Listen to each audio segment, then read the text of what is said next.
درود پاک پابندی سے کم از کم ایک مرتبہ پڑھے،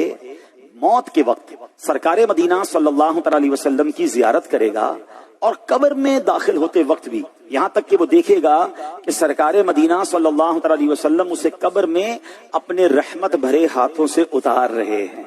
آئیے مل کر پڑھ لیتے ہیں، اللہم صلی وسلم وبارک علی سیدنا محمد النبی الامی الحبیب العالی القدر